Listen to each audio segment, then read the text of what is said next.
Ninguém acorda pensando: hoje é o dia que eu vou morrer. Mas, desde o instante em que você nasceu, seu tempo começou a ser descontado. Cada aniversário é uma celebração inconsciente de sobrevivência. Cada risada, cada conquista, cada briga sem sentido, cada plano para o futuro. Tudo acontece sob um teto que você finge não ver. O teto do fim. Vivemos cercados por essa farsa. Pessoas morrem ao nosso redor o tempo todo. Vizinhos, amigos, conhecidos. Gente que almoçou ontem e hoje já não respira mais. E mesmo assim, no dia seguinte, você volta ao trabalho, reclama do trânsito, se estressa por uma fatura, publica uma selfie, faz planos para as próximas férias, como se a morte não existisse para você. Como se de alguma forma fosse diferente com você. Essa é a mentira. A mentira mais eficiente que a humanidade já contou. A mais necessária também. Ernest Becker, em seu livro A Negação da Morte, não suavizou as palavras. O ser humano é o único animal que sabe que vai morrer. E isso o apavora tanto que precisou inventar um mundo simbólico para suportar a vida. Precisou acreditar que tem um propósito maior, uma história especial, uma missão. Precisou se distrair com trabalho, com status, com relacionamentos. Precisou criar religiões, países, culturas. Precisou se agarrar a qualquer coisa que fizesse parecer que a morte não é o ponto final. Você já percebeu como ninguém fala sobre isso em voz alta? Como é desconfortável admitir que o tempo está passando e que tudo o que você é, sente e ama vai deixar de existir. Como é desesperador lembrar que todas as pessoas que você conhece, inclusive você, estão numa fila invisível esperando pela própria morte? A negação da morte é o que sustenta a nossa sanidade. E Becker foi além. Ele mostrou que todo o comportamento humano, desde a busca por poder até os pequenos rituais cotidianos, nasce dessa tentativa de se tornar imortal, nem que seja na memória dos outros, nem que seja em forma de legado, nem que seja em álbuns de família ou em uma pedra com seu nome no cemitério. O terror da morte não paralisa, ele move. E é exatamente por isso que o mundo parece girar sem parar. Não por amor à vida, mas por medo do fim.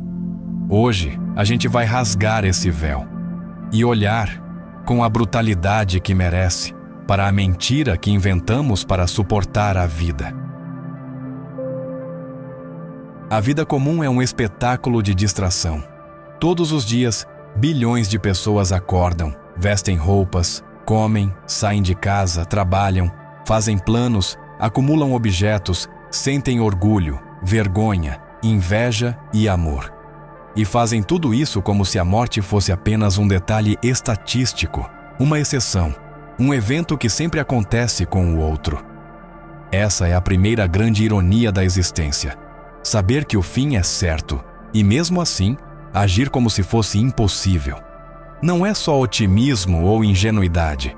É um mecanismo psicológico brutal e sofisticado. Ernest Becker chamou isso de negação vital. Um pacto silencioso entre o cérebro e a consciência. Para que você funcione, é preciso que esqueça, recalque, bloqueie a verdade do fim. Becker escreveu: a ideia da morte, o medo dela, assombra o ser humano como nada mais. É uma fonte de angústia que o acompanha do berço até o túmulo. Mas essa angústia não é tão visível quanto parece. Ela se camufla nos detalhes mais banais. Quando alguém adia uma consulta médica por meses, mesmo com sintomas óbvios, o que está acontecendo não é apenas preguiça ou descuido, é negação.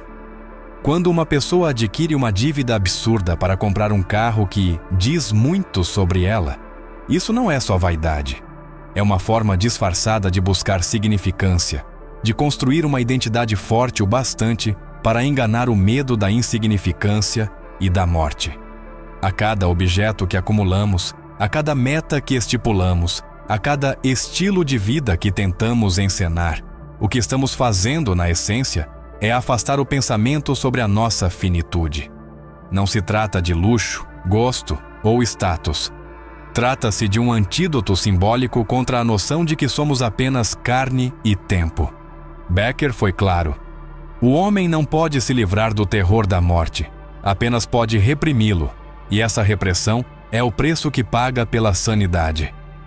Essa repressão está por trás de nossas rotinas. Ela se esconde na conversa trivial de elevador, na risada forçada durante um almoço em família, nas brigas infantis entre casais, nas preocupações exageradas com status profissional. Toda vez que você se ocupa com problemas que parecem grandiosos, mas que no fundo são ridículos diante da morte, você está, sem saber, exercendo a negação. É esse o motor oculto da vida social. Distração organizada. Viver dentro da ilusão de que você é mais que um animal mortal. Viver dentro da ideia de que seu dia não é apenas mais um dia a menos, mas um passo em direção a algum lugar que ninguém sabe onde fica. E aqui mora o ponto mais cruel do raciocínio de Becker. O ser humano inventou o conceito de vida com sentido, porque a verdade, nua e crua, seria insuportável. Olhe ao redor. Ninguém vive como quem vai morrer. Todos vivem como quem está imune, como quem tem tempo de sobra, como quem foi enganado, e pior, como quem aceitou de bom grado ser enganado. Esse é o poder da negação. Ela não é um erro, é uma necessidade. Sem ela, a civilização não duraria uma semana. Sem ela, ninguém sairia da cama. Becker entendeu que na raiz de cada comportamento humano existe essa negação silenciosa, esse pacto com o esquecimento. Porque aceitar de verdade que a qualquer segundo tudo pode acabar é algo que a mente não suporta.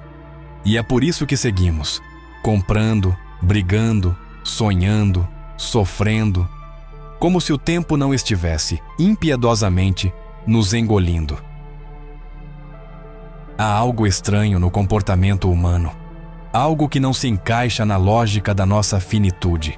Sabemos que somos passageiros, sabemos que tudo acaba, mas vivemos como se fôssemos eternos. Construímos, acumulamos, competimos, matamos e morremos por pedaços de papel, por bens que não cabem no caixão. Se a consciência da morte estivesse realmente ativa no seu dia, você não sofreria por perder dinheiro. Não se consumiria de inveja. Não odiaria quem tem mais do que você. Não passaria os dias trancado numa sala, matando sua juventude em troca de status. A verdade é que a morte está silenciada em sua mente, esquecida de propósito. Becker enxergou isso com precisão cirúrgica. Segundo ele, o ser humano criou um antídoto psicológico para esse medo insuportável do fim, o projeto de imortalidade. Ele escreveu: o homem precisa sentir que sua vida importa de alguma maneira, que ele é herói, que seus atos e pensamentos contam para algo duradouro. E é por isso que você vê a humanidade obcecada pela ideia de deixar um legado. As pessoas se matam de trabalhar não pelo salário, mas pelo que o salário representa. Uma prova de valor, uma assinatura simbólica no mundo. A busca por glória, fama, reconhecimento, sucesso financeiro, filhos, seguidores, livros, empresas, é sempre a mesma tentativa: inscrever o próprio nome na eternidade. Fingir que de algum jeito não será esquecido. É por isso que a pergunta que mais deveria incomodar qualquer ser humano é também a mais evitada: o que levaremos conosco na morte? E a resposta é clara, óbvia e incômoda: nada.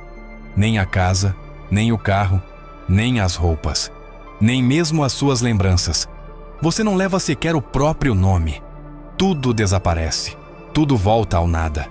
E, no entanto, aqui estamos, matando, traindo, destruindo, acumulando, como se o jogo da vida tivesse prêmio no final. Como se existisse um placar. Como se o último suspiro fosse uma vitória. Essa é a ilusão. O mundo é construído sobre ela. E os estoicos sabiam disso muito antes da psicologia moderna. Memento mori. Lembre-se que você vai morrer. Não como uma ameaça, mas como um lembrete de que a vida é curta demais para ser desperdiçada em guerras interiores, em desejos vazios, em pequenas vaidades. Becker escreveu que toda a cultura é uma construção simbólica contra o terror da morte. A religião promete a eternidade, a política promete a história, o trabalho promete o legado, o amor promete a lembrança. Tudo isso é tentativa de negar a mesma coisa, o fim. E talvez o maior gesto de coragem não seja conquistar o mundo, mas aceitar que no final o mundo não será suficiente. O que levaremos conosco? Nada além da forma como tratamos quem estava ao nosso lado. Nada além do amor que entregamos, e talvez o amor que conseguimos aceitar. Todo o resto é ilusão. O resto é poeira. E se há algo que pode de fato salvar um ser humano do desespero existencial, não é dinheiro, poder ou status. É exatamente o que os estoicos apontaram e o que Becker concluiu em suas páginas. Só o amor nos pode salvar. Não porque ele dure para sempre, mas porque ele faz o agora valer a pena, mesmo sabendo que o fim é inevitável. A morte é certa. O que fazemos com esse breve intervalo é o que importa. Há uma verdade que ninguém gosta de ouvir, mas que governa cada sociedade desde os tempos antigos. O paraíso foi inventado para que a vida fosse suportável. A ideia de um depois não é apenas um conforto espiritual, é um escudo contra o colapso psicológico. Becker afirmava que as religiões não surgiram porque o ser humano é naturalmente espiritual, mas porque ele é inevitavelmente mortal. O medo da morte é o solo em que toda religião nasce. O céu, o inferno, a reencarnação, a alma eterna, os espíritos protetores. Tudo isso foi moldado para oferecer uma resposta sedativa à pergunta que atormenta em silêncio. O que acontece quando eu deixo de existir? Becker escreveu: a religião é o esquema cultural mais elaborado e sofisticado que o homem já criou para negar a realidade da morte. E não há como discordar, porque nenhuma promessa espiritual é casual. Todas oferecem a mesma anestesia. Você não vai acabar aqui. Você continuará de algum jeito. Seja num corpo novo, num mundo invisível, num paraíso de recompensas ou num inferno de punições. A morte se transforma então em transição e não em término. Esse é o segredo mais bem guardado do inconsciente humano. Sem essa crença, as pessoas colapsariam. O medo travaria a vida. E é por isso que o conceito de eternidade está embutido em todas as religiões. A eternidade não é só uma ideia bonita. Ela é um antídoto. Ela é o que impede que o terror da morte destrua a ordem social. E observe como isso molda a vida cotidiana. O modo como você lida com dor, com perda, com injustiça.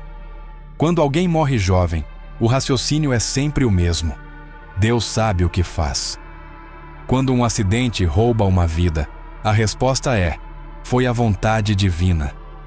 Quando o mundo parece cruel, a promessa de um mundo melhor, pós-morte, é a válvula de escape. Becker não era ingênuo ao atacar essa estrutura. Ele entendia que a mentira era necessária e que, por mais brutal que seja admitir isso, sem ela, o ser humano talvez não suportasse viver. Não se trata apenas de fé, trata-se de sobrevivência mental. E aqui mora o ponto que ninguém gosta de encarar.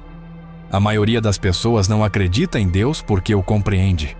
Acredita porque tem medo de morrer, porque precisa acreditar que existe algo além do vazio. Mas o problema não está em acreditar. O problema está em viver uma vida de egoísmo, arrogância e crueldade, enquanto se repete mentalmente: no final, Deus vai me perdoar. Essa é a farsa que autoriza a maldade. A certeza inconsciente de que, de alguma forma, tudo se acerta depois da morte. Becker cravou essa dinâmica em poucas palavras. A crença em um além não é uma simples esperança, mas um mecanismo psicológico necessário para lidar com a mortalidade. E é por isso que os estoicos, ao contrário das religiões, não venderam consolo, venderam lucidez. Memento mori. Não para paralisar, mas para agir. Para lembrar que o tempo é limitado e que a chance de fazer o que importa é agora, não depois, não em outra vida. A morte é o centro de tudo. É a presença invisível em cada escolha. Mas a religião e boa parte das crenças humanas foram construídas exatamente para manter essa presença à distância. Um jogo de ilusão necessário. Um teatro que impede a insanidade. O que a humanidade fez, desde as cavernas até as catedrais, foi contar uma história bonita o bastante para não entrar em pânico. Mas no fundo, todos sabem. Não há escapatória. O final é sempre o mesmo. A diferença é o que se faz com o tempo que resta. Você já reparou que, em tempos de crise, as pessoas se tornam mais cruéis? Quando o mundo parece desabar, guerras, pandemias, tragédias, algo emerge do fundo da alma humana. O instinto de negação se transforma em fúria. Não é coincidência, é medo disfarçado. A verdade é que por trás de cada guerra, cada fanatismo, cada violência gratuita, existe um pavor silencioso da própria mortalidade. Ernest Becker deixou isso claro. O medo da morte é o motor oculto por trás do ódio, da discriminação e da violência. Quando o homem não consegue negar sua finitude de forma simbólica, ele busca negar nos outros, destruindo-os. Esse é o ponto mais sombrio da tese de Becker.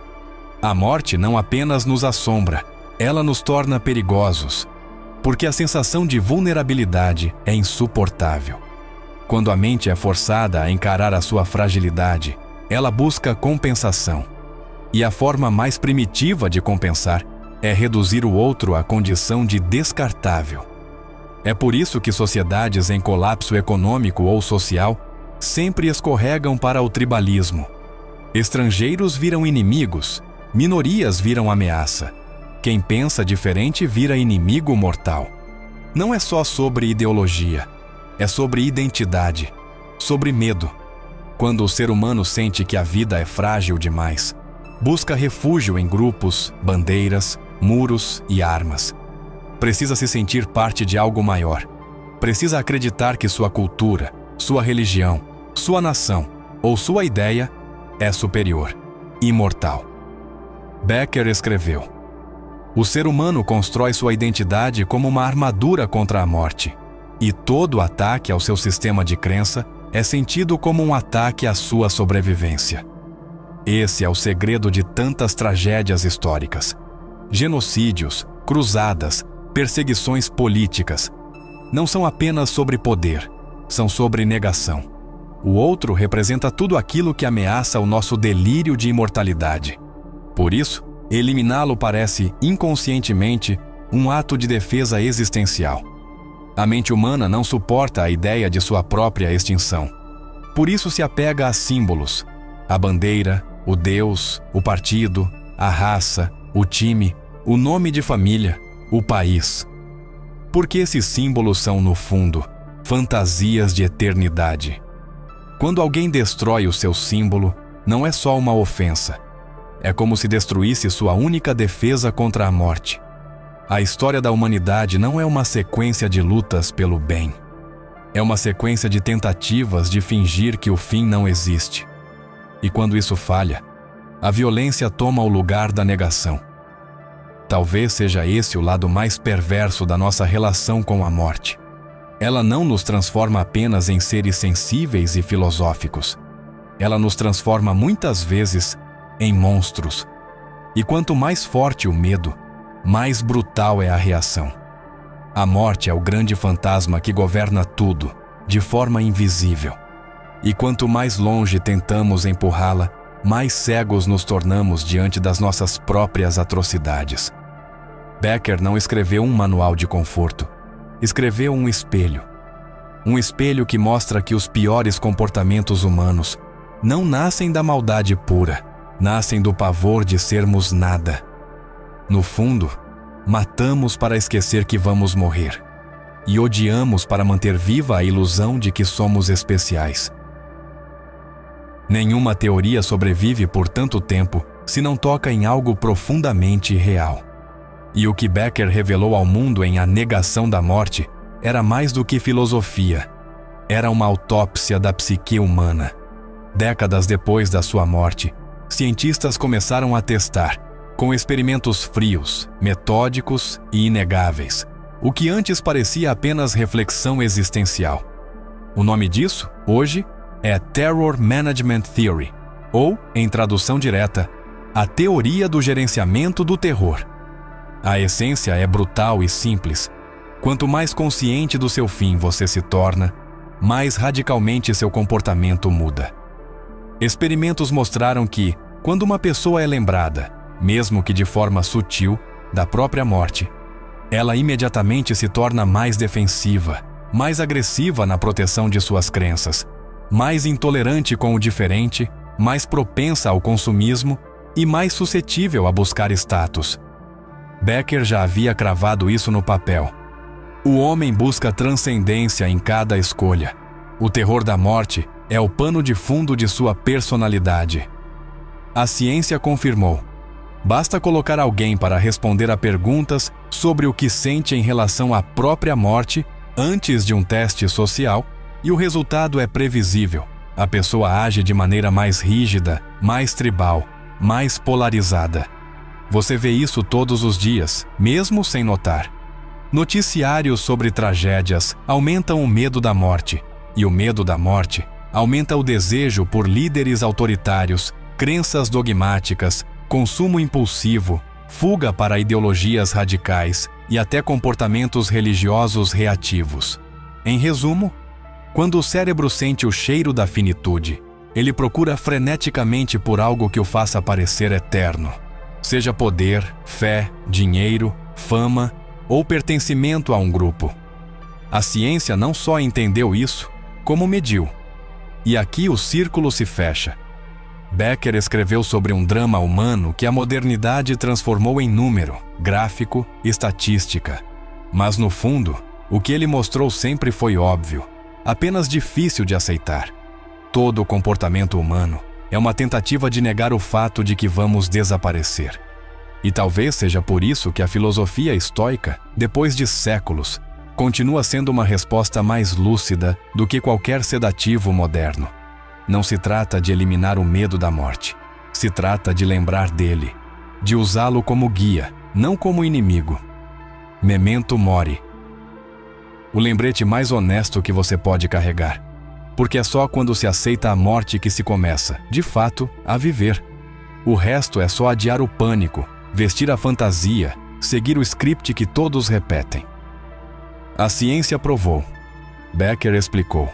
Os estoicos ensinaram. Só o amor nos pode salvar. Não porque ele dure além da morte, mas porque ele justifica cada segundo antes dela.